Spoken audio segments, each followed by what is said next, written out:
তুমি কি কখনো ভেবেছো আরামদায়ক জীবন ভালো নাকি নিরাপদ জীবন?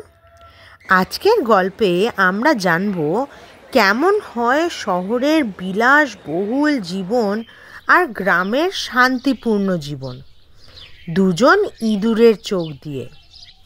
এক গ্রামে বাস করত একটি সাদাসিধে ইঁদুর। তার ছোট্ট মাটির গর্ত ছিল। খাবার বলতে কিছু শস্য, ডাল আর শুকনো রুটি। তবুও সে খুব খুশি ছিল।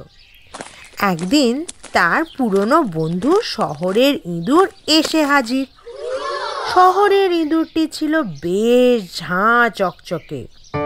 সে বলল, বন্ধু, তুমি এই শুকনো খাবারে বেঁচো কি করে? এসো আমার সঙ্গে শহরে চলো।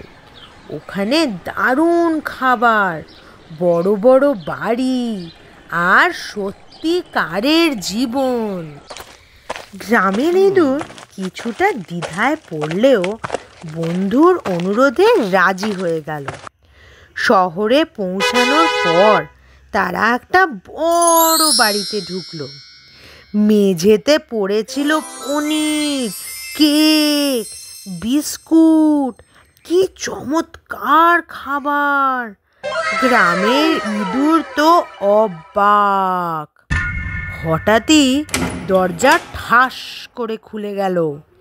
দুটো বিশাল বিড়াল ছুটে এলো। দুই ইঁদুর প্রাণের ভয়ে দৌড়ে পালালো, সোফার নিচে গিয়ে লুকোলো। কিছুক্ষণ পরে গ্রামের ইঁদুর বলল, বন্ধু, তোমার পনির কেকের জীবন তোমাকেই দিলাম। আমি বরং আমার গ্রামে ফিরে যাচ্ছি।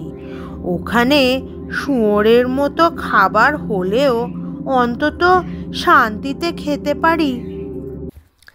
এই গল্পটি আমাদের শেখায়, বিলাসবহুল জীবন যতই আকর্ষণীয় হোক না কেন, শান্তি ও নিরাপত্তার চেয়ে বড় কিচ্ছু হয় না।